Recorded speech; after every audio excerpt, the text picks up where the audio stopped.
Daily Trust News Center, this is the News Hour.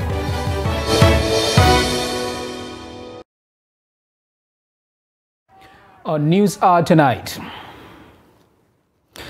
ECOWAS delegation arrives Niger Republic, meets with ousted President Bazoum, junta leader. Farmers in Katsina flood markets with beans as harvest season begins amidst soaring price. Nigerian Bar Association probes sexual harassment allegations against Unical Dean of Law. And on the foreign scene, Niger floods kill 27, affect thousands since July. Hello, welcome to Trust News Hour. I am Abdurrahman Omar. Thanks for joining. And now we begin. As delegations from the Economic Community of West African States, ECOWAS, has arrived in Niger's capital, Niamey. The delegation arrived a day after the bloc's military chiefs said they were ready to intervene to reinstate ousted President Mohamed Bazoum. The ECOWAS representatives, headed by former Nigerian head of state General Abdulsalami Abubakar, met with the ousted President Bazoum and the coup leader, General Abdurrahmani Tiani. General Abdulsalami spoke with journalists after the meeting. However, he did not give details of the meetings. Oh yes, praise be God, our meeting has opened door for us to explore dialogue and resolve the problem. We have seen him and listened to his complaints and what they have done to him, which he explained to us, and we will explain same to our leaders. So you want me to tell you what he told us?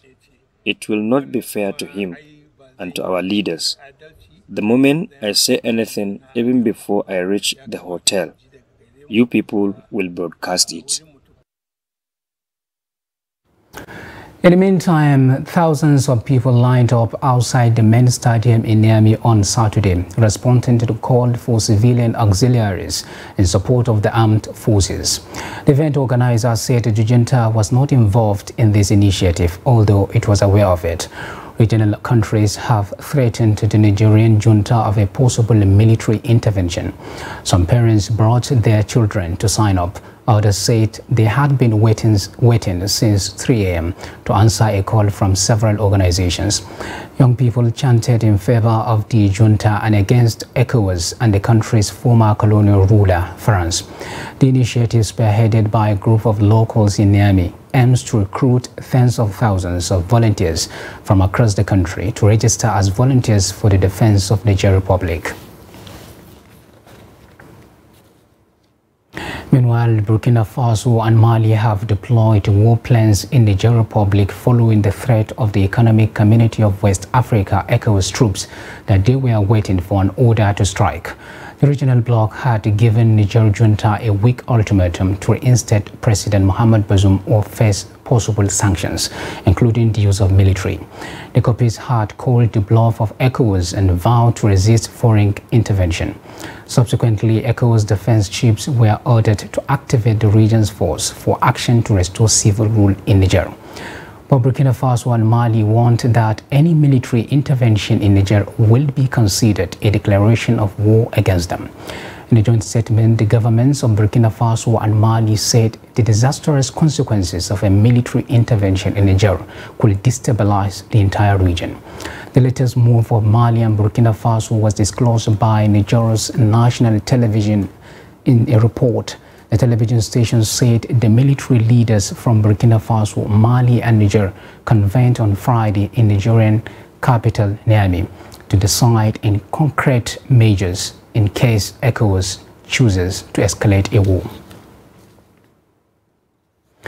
An elder statesman and former National Assembly member in the Fourth Republic, Salou Matore, says there is foreign influence in the Niger military junta, warning that Nigeria, being the leader of ECOWAS, should resist the attempt to use military force to resolve the matter. He stated this while speaking with journalists in Bauchi after a two-day meeting of the heads of military of ECOWAS nations in Accra, Ghana. Adamu Imam reports. Senator Salisu Matore, a deputy national chairman of the Northeast Senators Forum, representing Bauchi South Senatorial District in the Fourth Republic, maintained Nigeria should think of the implications of Africans first before taking any decision on Niger coup d'etat. Nigerians should adopt the maturity that the whole world is expecting Nigeria to do. That means we must stop looking at every issue from a very narrow perspective, from a very small window. Nigeria should grow out of that. He also says Nigeria has benefited from the support of the Nigerian government during the Nigerian civil war, even when some foreign allies turned their backs on Nigeria. Nigeria's civil war, the whole world turned its back on Nigeria. It is only Johor Hamani of Niger and Ahmed Ahijo of Cameroon do agree to assist Nigeria in acquiring necessary equipment. Matori affirmed that irrespective of any measures adopted in tackling the military takeover of governance in Niger, Nigerian people, especially the neighboring states from the northern part, will continue to share things in common. Adam Imam, Trust TV News, Bauchi. The 2023 harvest season has begun in Katsina State, with farm produce such as beans being harvested and evacuated from farms. The season is coming amidst soaring prices of farm produce in the markets. Abdullahi Ahmadi visited some farms in Keita, Jibia and Mashi local government areas of Katsina State. This is what the season looks like there. Take a look. At the moment, it is season for beans in these local government areas, and farmers are busy harvesting the produce. At least, this is good news to many Nigerians, especially low-income earners, struggling to make ends meet. It is a good news because the arrival of the new beans is expected to, among other things, crush the soaring price of the commodity in the markets. I came to buy beans. I found the price very high. I found the price per beans per tier is 2,000. It's very on a high rate. How much are you buying it before? Before I think it was 1,200, 1,300, but now you could find it 2,000. Man, the poor could not survive this. Even me, I was very shocked to see it at the rate of 2,000 naira. Beans is one of the major farm produce cultivated in large quantities here, with many farmers hoping to smile to the banks in the coming days. For Nura Lawal Endaki, a peasant farmer in Keita local government, his beans is about complementing other farm produce such as millet and guinea corn to improve his means of livelihood and pay his children's school fees. Majority of the farmers blamed the high cost of farm inputs and lack of access to agricultural loans for the decline in their production. If you look at even within the state, the local government that are major suppliers of food in Katsina State are affected by insecurity, and that causes low productions of farmers to produce more food to the nation or to the state and to the nation at large. Because of that insecurities, there are more than 10,000 hectares of land or 20,000 hectares of land in just Badari area, which the farmers are not harvesting it because of insecurity. We need government to restore fees within that particular areas so that our farmers will go back to their farm and continue their normal harvesting. My main call is for the government to check into food, because without food, nobody can survive. Anything we are going about is all about food. But the only thing I think the concern there to check most is all about the food side, because the masses are very, very hungry. And you can see everybody is complaining. The market is not even full. These farmers are however worried about the activities of touts who buy their beans at takeaway prices due to lack of storage facilities and later sell some at exorbitant prices. At the moment, a bag of new beans is locally sold between 23 to 27,000 naira, while in Katsina City, it is sold at 43 to 45,000 naira only. Many residents are afraid that the new farm produce to be harvested this season may hardly crush the prices of food items, largely due to the activities of touts and merchants who buy and hold the commodities. Abdullahi Izumayamadi, Trust Television News, Katsina.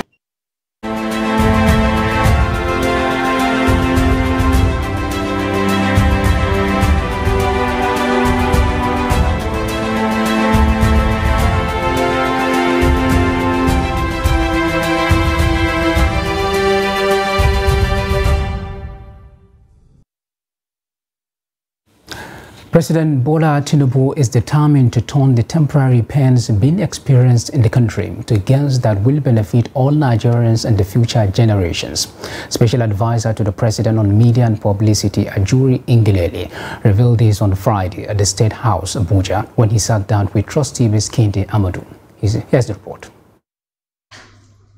Economic reforms introduced by the Tinubu administration in its first few days in office have brought about a severe cost of living crisis in the country. But the administration is insistent that this pain is temporary and is commending Nigerians for the show of support for its programs. They have made a huge sacrifice, moving from 165 naira per litre up to 620 naira per litre. That is a very difficult thing, even as we agree that the pump price for PMS in our West African neighbors is significantly higher, in some countries even double what the current Nigerian pump price is. Even as we agree on that fundamental reality, you also recognize the shock value of increasing fuel price from where it was to where it is today. The administration is not unmindful of the hardship brought about by the removal of fuel subsidy. It has also set in motion palliatives to lighten the burden of Nigerians.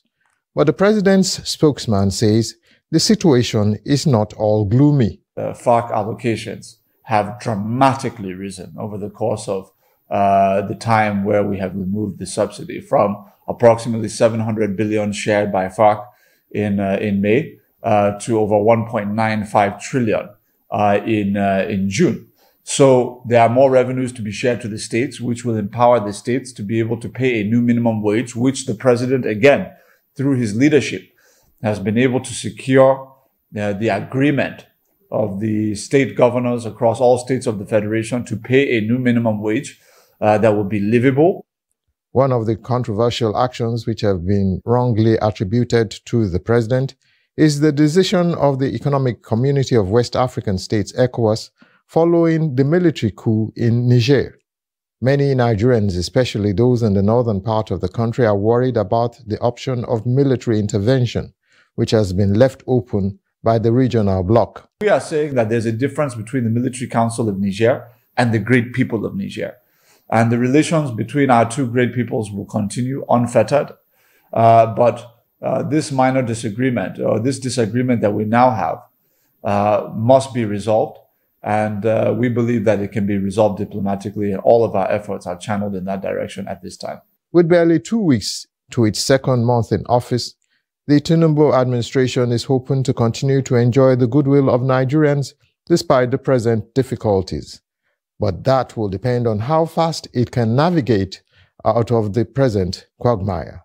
From State House, Abuja, Kinde Amadou, Trust TV News. As the federal and state governments negotiate palliative to cushion the top times currently faced by Nigerians, Benue farmers are saying the best palliative for them is for government to tackle insecurity. According to Jimmy Azandi, the Benue farmers, who are mostly smallholder status and rural dwellers, are saying that food or monetary palliative cannot satisfy their yearnings. Here's the report. The farmers say the government should end insecurity, which has displaced most of the farming communities in Benue State, with figures put at about 2 million. The issue of herdsmen attack has always been the problem of Benue farmers for nearly a decade as I speak. Most of the times when Benue farmers harvest their crops, they are attacked by herdsmen.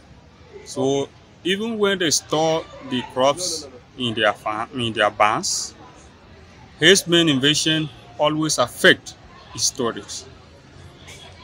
I want to cite example to some local governments like Goma, Makudi, and some parts of Idoma land, where herdsmen have taken over the ancestral homes of very innocent Benue farmers. They find it very difficult to access their ancestral homes. They have not been able even to farm in large quantities, and the little they produce, they are not able to store. The internally displaced persons on their part are also eager to return to their ancestral homes instead of settling for some food or material palliative. And the best way is they should make sure they take us back to our ancestral home, because we are tired of staying in camp. The security on ground here are not doing anything about to help. The sustainable solution in environments of insecurity, you don't require all of that money to restore people to peaceful living. You buy ammunition, you keep guns, you create barracks, is good as a security measure. But the amount you need to enable farmers go back to their farms and return to the farming capacity before the attacks is less. With a new government and new security chiefs, there are hopes that the security challenges of Nigeria will be tackled to ensure the immediate rehabilitation of the farmers to their bases. Jimmy Azandi, Trust TV News, Makurdi.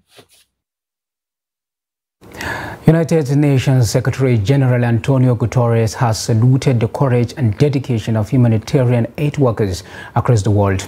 The day is marked to honor all humanitarians who work to promote the humanitarian cause and those who lost their lives in the course of duty.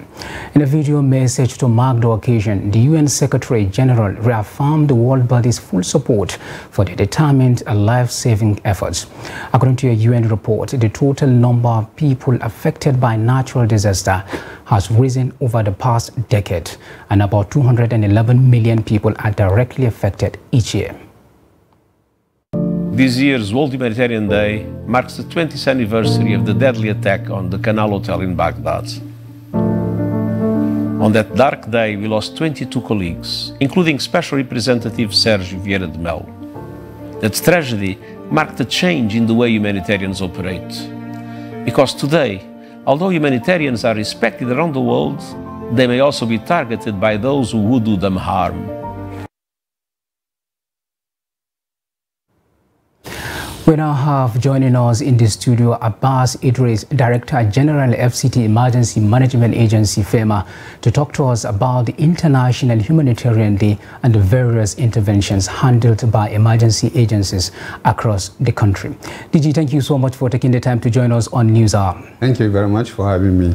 Right. Now, to dive right into it, could you tell us quickly what significance do you think is there in marking an International Humanitarian Day to acknowledge actors that provide relief across the world? Well, thank you very much. The World International Humanitarian Day was declared after the bombing of Canal Hotel in Baghdad in 2003, whereby 22 voluntary workers were killed, including the envoy to the Secretary General of the United Nations. And 5 years after, the United Nations feel that they should declare August 19th as World Humanitarian Day, and which is today being marked as that day. The aim and the objective of that day is to ensure that humanitarian workers are encouraged, and people are also mobilized, and those who are affected by any disaster are also attended to in terms of the normal care, given the kind of support they deserve, as well as the empathy and the sympathy that a humanitarian worker is also showing. Aside of that, it's also to encourage the humanitarian workers, because they are always at the verge of a very strict and dangerous situation whenever they are carrying out their own operations. Right. Right. In Nigeria, there are so many areas in which emergency agencies play a role, from internally displaced persons to victims of disaster to even distribution of palliative materials to provide succor to vulnerable people in the society. Is the FCT Emergency Management Agency on top of these intervention efforts? Absolutely. In fact, it's one of the core principles that we respect and we obey. There is also a standard in the way we operate, because there is what is called a sphere, whereby every affected person, there are a portion that you're supposed to give to him or to her. And anything short of that, it is not accepted internationally. So whatever that is being done is done with the standards set aside by the United Nations. And that is also really making a great wave. In the FCT, we make sure that we follow this fair distribution pattern and ensure that everybody gets what is due to him or to her. And we don't even give the kind of privilege that some people always think that we do. When you are due for it, you are getting it without any problem. Okay, one of the disasters that seem to have been taken on a recurring nature is flooding. How prepared is your agency to deal with issues of flooding, especially since there have been warnings by NAMET of imminent floodings? Yeah, we've been doing our best, and even before I come to this studio, I had to go around and we discovered some places that had some flash flooding, and immediately we had to call the relevant agencies to come and evacuate and clean up so that the water will flow. It is something that is part of us, and it is not something that we can do alone. We have to do it along with the community. It is a two-way traffic. While the government is also putting the infrastructure, it is also the responsibility of the communities to also maintain that infrastructure, not to dump refuse, and ensure that they obey the building codes without building on the waterways. So these are the things that we do, and ensuring that, especially in Abuja, keeping it safe is one of the cardinal principles that we respect. 2002, we had a casualty-free in the FCT upon all the disasters and flood in the country, and we are hoping that we are also going to make a remarkable record this year by the grace of God. We are working assiduously around the clock to ensure that nothing like death or whatever casualty that we are going to witness. And I want us to realize that we have come to live with the flood because of the climate change and also the urbanization that we are having. If you look at the population of Abuja, has more than 10 times the number of expected people to stay in Abuja. So if there is urbanization, there is going to be more constructions, more waste generation, and a lot of things will happen, and because of that, so the facilities are overstretched. But government, in its own part, is making everything possible to ensure that they meet their own part and ensure that people are not really violating the environmental codes. And we are appealing to the residents of the FCT to ensure that they cooperate with us and don't throw away waste anyhow indiscriminately, and don't build indiscriminately along the waterways. But of course, when you build now, we have the political will to remove the building. All right, one last thing before we let you go. The process of distribution of palliative to Nigeria has started across the country. What role will emergency management agencies in the states and the FCT play in this process? Well, like I said, there are modalities. We will have to adopt the modalities of how it's going to be distributed, and it's going to be very clean, just the way we did during the COVID-19. In the FCT, we did house-to-house distribution, and we have all the list of those who were given, including their telephone numbers. So the data is there, and we will just adopt a modality which is going to be, because it is going to be a stakeholder thing. It's not something that is going to be only for an agency. So we bring the stakeholders to brainstorm and adopt a simple model that is going to be transparent and also accountable. All right, thank you so much, Abbas Idris, Director General, FCT Emergency Management Agency, for taking the time to join us this evening on NewsHour. Thank you, my pleasure. Thank you. All right. You're watching NewsHour on Trust TV. Coming up after the break. We take a look at the story of Gombe 19-year-old robot inventor. Details of these and more after the break. Please stay with us.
Welcome back. If you are just joining us, this is the News Hour on Trust TV, and here is a recap of some of our top stories. ECOWAS delegation arrives in Niger Republic, meets ousted President Bazoum, junta leader. And farmers in Katsina flood markets with beans as harvest season begins amidst soaring price. Now moving on to other stories. A kidney harvesting syndicate has lowered a 16-year-old resident of Masaka in Nasarawa State to an Abuja-based private health center, Alliance Hospital, where his kidney was harvested and transplanted into one Ebuson Samson, who is now deceased. Lami Sadiq reports. This car is a reminder of what Adebayo Oluwatobi, a 16-year-old Nigerian, has lost. The son of a mechanic from a low-income background, Oluwatobi was in February getting set to write the Joint Admission and Matriculation Examination when he was recruited for his kidney. The 16-year-old narrates how a friend introduced him to a man called Emmanuel Melody for a potential job. Instead, he was asked to submit himself for a blood test at the Alliance Hospital in Abuja, Nigeria's Federal Capital Territory. I told the man that my friend now explained to me what I'm here for. He just took me home with the man and told me that I'm here for kidney transplant, which I declined the offer. So the man now offered my friend that we should come and collect part payment. Then after that part payment, we'll go home and go and think about it. Then we'll come back. And then my friend now said that, okay, what if we go and collect the part payment? And I escort my friend, not knowing that it was a setup. Instead of the part payment, Oluwatobi said he was tricked into getting a court affidavit to say he was 18 years and a nephew to one Egbuson Samson, a patient with failed kidneys at the Alliance Hospital. He says he was equally tricked into spending the night in the hospital, but just before midnight, he was urged to sign a consent form. That form will force him to lose a kidney. The man said, what if I sleep back that it's late, that I can't go home that time, which I give us a word in the hospital I should sleep. So when I was sleeping, then I come and wake me that I'm going to undergo the transplant that night. And I gave me some documents. That was the document that my name, I saw everything. It was on my name and other side, and I signed to the document. Then I take me to, then I see that they are going to proceed with the operation. That night, I take me to the theater. We then proceed with the operation. I was in theater for 3 to 4 days. During that time, 61-year-old Saliman Adedoyin said he had reported his son missing. I became check that in the night, go to where I know that he can move to. When I asked this one, they said they didn't see him. Asked the other one, they didn't see him. Then I had to rush to police station. Maybe they arrest so name. They tell me something, nothing like that.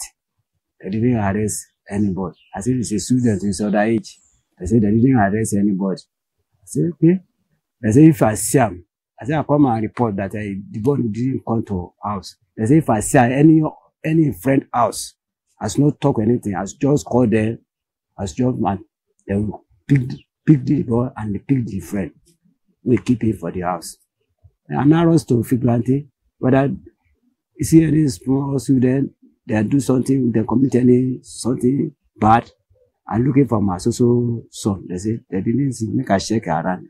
As his body struggles to adapt to the use of one kidney, Oluwatobi says he was forced to change hotels after the surgery because he was being threatened not to go back home. The money he received from the surgery, which was to cater for his hotel, was extorted by a gang of youths. Faced with no money, threats of being killed, he was forced to flee from Abuja to Lagos State. Oluwatobi is one of thousands of people who are lured, exploited, and sometimes coerced into selling their kidneys in the black market. All over the world, organ harvesting syndicates usually target individuals such as Oluwatobi who come from low economic background. In some cases, there are promises of job opportunities, living abroad, and sometimes threats and violence. As a minor, Oluwatobi cannot make such life-changing decisions, such as donating a kidney, without the consent of his parents. He is protected by Section 48, subsection 2A of the National Health Act 2014, which states that a person shall not remove tissue which is not replaceable by natural processes from a person younger than 18. Section 20, subsection 3 of Nigeria's Trafficking in Persons Prohibition Enforcement and Administrative Act 2015 also criminalizes the enlisting, transporting, delivering, accommodating of a person under the age of 18 for the purpose of removing the person's organ. It prescribes a jail term of not less than 7 years and a fine of not less than 5 million naira for a person liable upon conviction. But the management of Alliance Hospital claimed the hospital is not liable to any wrongdoing, as Oluwatobi had signed an affidavit saying he was 18 years, a relative of Mr. Sampson, and also signed a consent form before the surgery. He went to court, the High Court, to swear to an affidavit. In that affidavit, he stated that he is 18 years old. He was 18 the September before the surgery. He also stated that he was related to the patient. And he also stated that he was not under any duress and that there was no financial consideration in him donating the kidneys. So having received the affidavit and he signed consent duly, it's like a nephew donating one of his kidneys to an uncle. So we went ahead and did the surgery. The 16-year-old's original certificate of birth, printed by the National Population Commission and registered on the 17th of October 2006, shows that he was born on the 3rd of September 2006. As of law, when the both affidavit and birth certificates are being placed on the imaginary scale of justice, birth certificates stand taller because birth certificate, that is the primary document. The essence of affidavits, it is when there is no availability of a document. It particularly in this case is when there is no availability of birth certificates. So the affidavit can stand in place of birth certificates. But as in this case, we are saying we have birth certificates. There's birth certificates explaining that this is the age of this very person. Kidneys are the world's most sought-after organ, and an estimated 1 million people die each year from untreated kidney failure. The bean-shaped organ is also the most trafficked human organ. In April 2023, Nigeria's former Deputy Senate President, Ike Ekweremadu, was sentenced to 9 years and 8 months imprisonment. His wife, Beatrice, was sentenced to 4 years and 6 months, while a doctor, Obinna Obita, was sentenced to 10 years after the three were convicted for organ trafficking by the Central Criminal Court in London. Senator Ike Ekweremadu and Dr. Beatrice Ekweremadu. The judge heard that Ekweremadu, his wife, and the doctor had flown in a 21-year-old trader from Lagos into the UK in a bid to obtain his kidney for the politician's sick daughter Sonia. While Oluwatobi's friend and Mr. Melody are on the run, Alliance Hospital says the recipient of Oluwatobi's kidney is now deceased. But the police has launched an investigation into the incident and arrested Dr. Aremu Adeniran, a staff of the hospital who carried out the surgery. The case is under investigation at our state CID here, FCT Command, and we are still on it. We are investigating, and you're correct that the doctor was arrested, who is now released on bail. And the investigation is yet to be concluded. We are still investigating that incident. And I'm sure the outcome of the investigation, we are not yet done with the investigation. And the outcome will definitely be communicated. While police investigation is ongoing, Saliman Adedoyin says he lacks the finances for the lifelong care required for his son's new health status. To check on ethical conduct in the harvest and implementation of organ transplantation, medical experts say the Nigerian government should come up with a regulatory agency or a department within the relevant ministry to ensure that organ transplant centers work within the ambit of the law. Lami Sadiq for Trust TV News. That was a special report by Lami Sadiq on kidney harvesting against one 16-year-old boy. Now moving on, the Nigerian Bar Association (NBA) says it has resolved to investigate the allegations of sexual assault against the suspended dean of the Faculty of Law, University of Calabar, Prof. Cyril Indefon. The NBA National Publicity Secretary Akurede Habib Lawal, in a statement on Saturday, said the decision was reached by its National Executive Committee (NEC) at the recent monthly meeting. Lawal noted that the NBA NEC set up an ad hoc committee comprising the first Vice President of the NBA, Linda Rossi Bala, the Assistant General Secretary of the NBA, Daniel Kipp, the Chairperson of the NBA Women's Forum, and the Chairman of the NBA Calabar branch to investigate the allegations against the professor.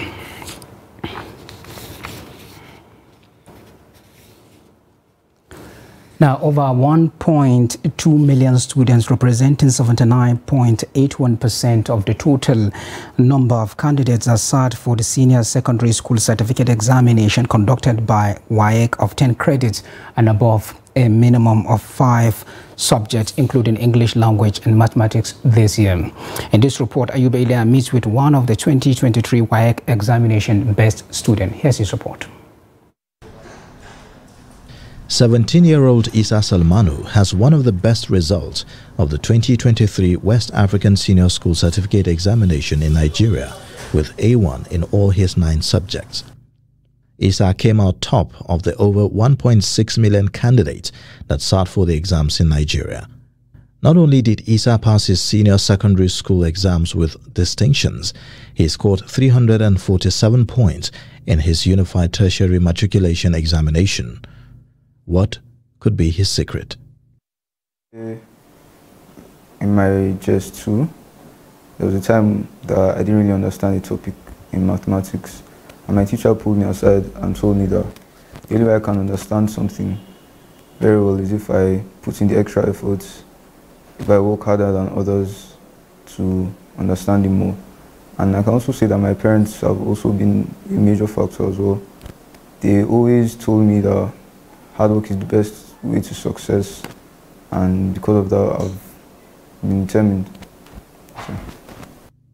With such high grades, becoming the best graduating student in his school is without any doubt. Isa is a proud recipient of 7 awards in his school due to his outstanding performance. So this one was for Best in Computer Studies, ST. I expected to get this one because I think I'm good in computer studies. This was for Best in Coding. I enjoy coding as well, so I think that's why I was the best in the subject. And some of my peers. The young genius has an ambition to impact the world with his brilliance through computer science. He hopes for the opportunity to learn from the best in computer technology. Countries such as US, Canada, or the UK, because those are my ideal places to study. I want to study computer science, and I believe the US, those countries I mentioned, they are quite developed in that space, and they will help me, they will give me more opportunities to learn. Isa's outstanding academic performance started from his early years in school. He was among the top 10 in the Common Entrance Examination in his state. This qualified him for the Cradle to Career Scholarship run by the NNPC and Shell Nigeria for his secondary education. His proud father, Wing Commander Musa Salmanu, retired, knew early his son was cut out for greatness. I remember when at the time I went to their school, I told him they have a Hall of Fame where they put their best students. I kept telling him that you have to be, your picture will be here. We chose a particular spot for where his picture will be kept. This is 34 years ago. And also, so every time I had the opportunity, I reminded him that this is where we have agreed collectively, myself and you, that your picture will be. And we counted 1 year down, 2 years down, and this is the year the picture has to be here. Isa is the second out of 6 children in his family. He hails from Kaduna South local government area of Kaduna State. He attended Depoa Primary School, Mogadishu Cantonment, Asokoro, and Premier Academy, Lugbe, both in Abuja, for his primary and secondary education. Ayuba Ilia, Trust TV News, Abuja. Now, an 18-year-old science student has invented a robot using recycled cartons and other plastic materials. The young Nigerian inventor Musa Sarki Umar said the robot is meant to support humans in their daily activities. Ibrahim Ismail has more on this. This robot was assembled with recycled cartons, plastic, and some electric wires. The wheels are designed with plastic materials, while the engine runs on solar and rechargeable batteries. So if you are controlling the robot, so you may use the remote so that it can go where you want it to go. It can deliver a message so that there is a Bluetooth in the robot.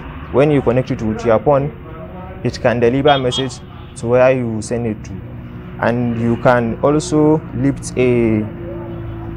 some teeny items with the hand, with the control of the remote. The robot, which is still being developed, is expected to have other features such as legs and remote control, which the inventor believes can deliver messages to distant locations. It can do whatever a human being can do. Even right now, I already programmed the one that I'm going to do, whether if I got admission or not. I am trying to do the one that is bigger than this one, and it can work like a human. The 19-year-old student who aspires to study robotics now seeks support from the Gombe State government to improve his productivity and achieve his dream. Now I am calling for government to help me or someone that has this talent to improve his knowledge for further education. Musa, who won multiple awards for his inventions, said Nigeria has talented youth like him who are ready to uplift the country's status at the global stage. But this can only be achieved with the required support from governments. Ibrahim Ismail, Trust TV News, Gombe. Stakeholders have stressed the need to urgently promote effective literary habits among the youth, pointing out that the reading culture is gradually dying. They insist that encouraging an early reading culture will ensure a sharper and longer attention span, as well as improve mental awareness among young persons. Habiba Dajayi has more to it. Books have provided the foundation for development over the years and have developed generations of great minds. Unfortunately, modern digital innovation seems to be relegating reading to the background and may be endangering the passing down of knowledge contained in the books. This, experts are advising that youth should deliberately develop and imbibe reading culture in order to realize their dream and expand their horizon. The new administration will encourage a review of our school curriculum to encourage infusion of books that are refreshing and easy to read, because children these days have a very short attention span. So unless you have something that is short, simple and very interesting, they're not sitting down to read. So those short stories like the ones Halima has written will encourage people, students to discover reading again and to read their school books. All the 6 stories are unique, but number 1 and number 4, number 1 and number 4 are the ones that really catch up with me. It's unfortunate that the story all over the world is, if you want to hide anything from a black man, put it in a book, nobody will go there. But with what she has done now, I think it's reawakening our consciousness as a people. The reading culture is important, it's good to keep us abreast of happenings on daily basis. Halima Dalhatu is the author of the book, Ramdom Nigeriana. She says it's a collection of stories on Nigerian struggles, crisis, crime, deviances, and discipline, all wrapped in human relations from selected states across the 6 geopolitical zones of Nigeria. Our society needs to be rebuilt. We can only rebuild through propagating the fact that we need to change our ways. We are losing values. The youth have lost a lot of values, and they're still losing it by the day because we are living in an immoral society and we're carried away by materialism. If we pay attention to the little details of our partner's life, put some empathy into situations, we'll learn to do things better. I think youth can find themselves in reading. It broadens their mind. They stop being narrow-minded. They are open to different perspectives of life, and they they now learn to have balanced judgment. That way, they learn to analyze things better even when they grow and find themselves in certain situations. Reading does that too. The consensus among experts is that there is the need for collective will among stakeholders, including the government, to formulate necessary policies that would encourage the book industry and make literature available to end users. Habibat Ajayi, Trust TV, Abuja. In the meantime, experts have advocated a change of mindset among Nigerian youth that will direct them to improve their skills and adopt innovative thinking processes, economic and sustainable development in the country. The experts who shared their views made the statement at a one-day technology entertainment design program at the event center in Bauchi State. Adam Imam was there and now reports. Thousands of youth in Bauchi State gathered to acquire knowledge about how they can change the world by acquiring skills and introducing innovations at different stages of development. This event is organized by a group of young professionals from the northern Nigeria who have presented a platform for experts in different fields of endeavor to sharpen the mindset of youths for their own economic well-being. Especially in this part of the world, we really don't pay attention to our mental health. And mental health is like the foundation of every form of well-being.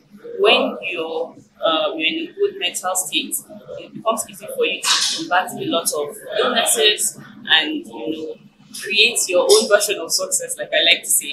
We want everybody to have a safer environment. We want to do the sustainability in all of this. What a better platform than to use this platform to preach that. And hence to also make people understand that the SDGs, as we have them, is not a UN affair. It is an affair for all of us. It is our right to understand we need to have an earth or to leave the world for our children in the future. And it is as well our right to have goals and targets to use to achieve those things that we want to achieve. There's just so much that people need to do to change the way in which they are perceived, to make their lives better and to become better persons. One of them is, like I was talking about, is you have to be hardworking, you have to be kind, you have to have charity, and then you have to tell yourself you can do it. Many people believe they can't do it. When you tell yourself you can do it, nobody else around you can tell you you can't do it. Surround yourself with good people who can teach you. Surround yourself with family. Nigeria is a community. The youths are seeing the advantage of the gathering and are determined to put more effort in ensuring they become change agent for the better. From the lookout of things, it's going to be a real life experience. I'm looking forward to meeting new people, friends, and I believe it's just the sky's the limit. You know, when we say growth, we don't just mean financial. A lot of people are here for the financial aspect. I'm here for the words, I'm here for the experience, I'm here for the time, I'm here to grow generally. I'm not just here for the finance. It's inside to be changed. Like, I've never attended such kind of program today. Like, when the first time for me attending such kind of program, and I'm glad I'm part of it. The organizers are hopeful that at the end of the day, this event will shape the cognitive ability of the teeming youth in Bauchi State, transforming them into productive members of the society. Adamu Imam, Trust TV News, Bauchi. After meeting with the Federal Ministry of Environment to review the Environmental Impact Assessment EIA on the proposed uranium mining in Jalingo, the said government said the mining area covered 26 square kilometers. Report. Taraba State is one of the states in the country that is rich with different natural resources, which includes precious gemstones like diamond, ruby spheres, and many more. The state also has large deposit of uranium, cost, and mercury. With this reason, the management of Claris Server Solution Limited wants due process followed in the mining of uranium in the state. Speaking on behalf of Taraba State Government, Commissioner of Information Zainab Jalingo said, project has disadvantages as well as advantages. We look at the uranium mining license to be like is to make sure the advantage outweighs the disadvantage, in the sense that we look at the economic angle of it, how it will impact the sustainability of the economy in the state, and then how it will contribute to job opportunities for our locals. The former caretaker, chairman, and a member representing Nguruje Ward constituency during the 9th Assembly, Abubakar Jugulde, said it is the normal circumstances in a mining business for a company that is capable to seek license from the authorities. So official samples are taken, and in those samples, elements of uranium were found. And it's not new. I know from zinc up to all this, even part of Jalingo, if you take some of the rocks we see there, you check them, you find an element of uranium. So uranium in Taraba State, yes, there is uranium in Taraba State. The state government said it is ready to work with the company to help complement the efforts of the state governor, Abu Kefas, in moving the state forward. And on business news, the Nigeria Interbank Settlement System (NIBSS) says banks in the country have so far lost about 9.5 billion to electronic fraud in 2023. Managing Director of NIBSS, Premier Ogu, revealed this at the third quarter party of the Nigeria Electronic Fraud Forum (NEF), which took place in Lagos. The MD blamed that the cashless policy of the Apex Bank (CBN) is partly responsible for the increase in e-fraud in the financial sector, while putting more emphasis on the online gambling industry. He noted that betting platforms, wallet accounts, or POS agents were the most effective mediums used by fraudsters, and those platforms are almost untraceable.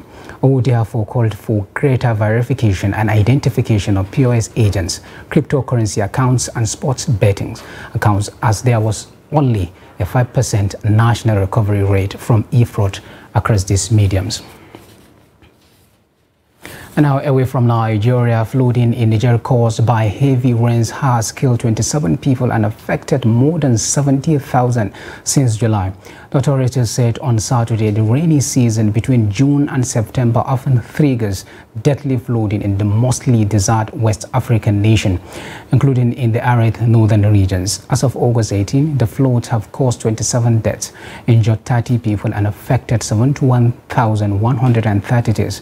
The Humanitarian Action Ministry said the regions of Maradi, Zindar, and Tahua were hit hardest, and 6,530 houses have collapsed, according to the ministry. The capital, Niamey, home to 2 million people and frequently the scene of deadly flooding, has been spared for now. Last year's rainy season caused 195 deaths and affected 400,000 people. Just weather services say the rainfall is due to climate change that has struck the country for several years.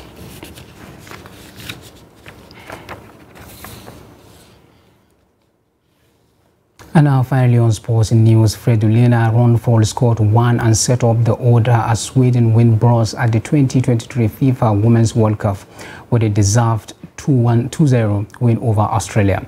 The victory is sealed by Kosovari as Leni's superb second-half strike maintains the Scandinavia's remarkable 100% record in 4 FIFA Women's World Cup bronze medal matches.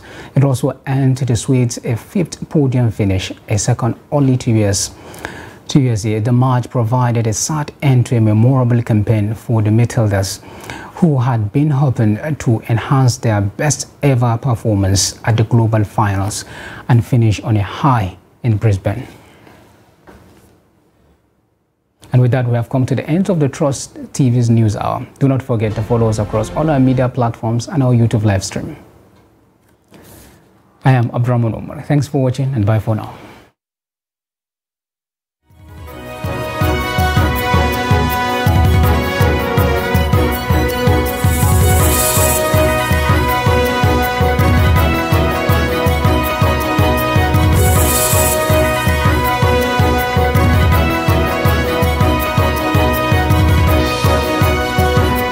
From the Daily Trust News Center, this is the News Hour.